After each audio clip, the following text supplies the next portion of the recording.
Bonjour à tous et bienvenue sur cette 5e vidéo de City Academy, votre plateforme d'e-learning pour apprendre et comprendre l'essentiel des caractéristiques et besoins de votre réseau d'entreprise.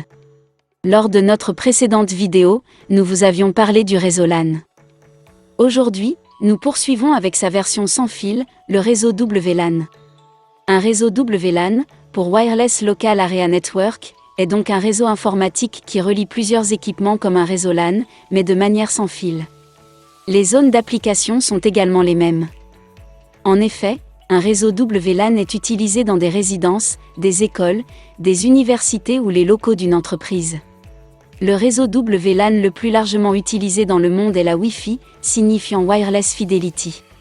Elle est basée sur les normes I3E, 802.11.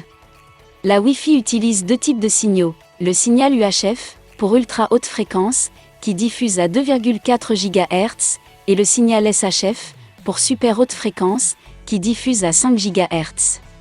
Ces signaux peuvent être comparés selon trois critères, leur portée, leur débit et leur sensibilité aux interférences. Le 2,4 GHz est celui qui a la meilleure portée, tandis que le 5 GHz dispose d'un meilleur débit. Enfin, le signal UHF est beaucoup plus impacté par les interférences que le signal SHF, notamment grâce à sa plus basse fréquence. Des interférences peuvent être causées par un autre réseau Wi-Fi proche, comme celui d'un voisin par exemple, par les communications Bluetooth, également à 2,4 GHz, ou même n'importe quel appareil électrique ou électronique qui produit des champs magnétiques, l'exemple le plus connu est le four à micro-ondes. Enfin, il est important de rappeler que chaque mur ou surface, surtout les surfaces métalliques comme des miroirs, est un obstacle pour votre Wi-Fi.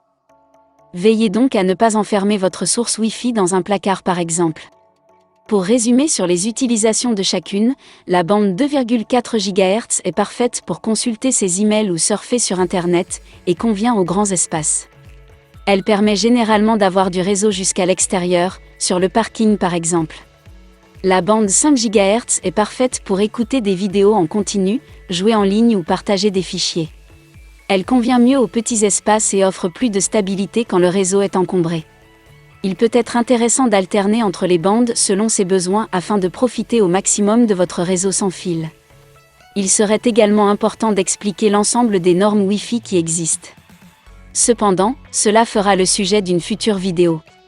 En attendant, notre prochaine vidéo continuera de traiter des types de réseaux, avec le plus étendu d'entre eux cette fois, le réseau WAN. Merci d'avoir regardé cette vidéo et nous avons hâte de vous retrouver sur nos prochains modules City Academy.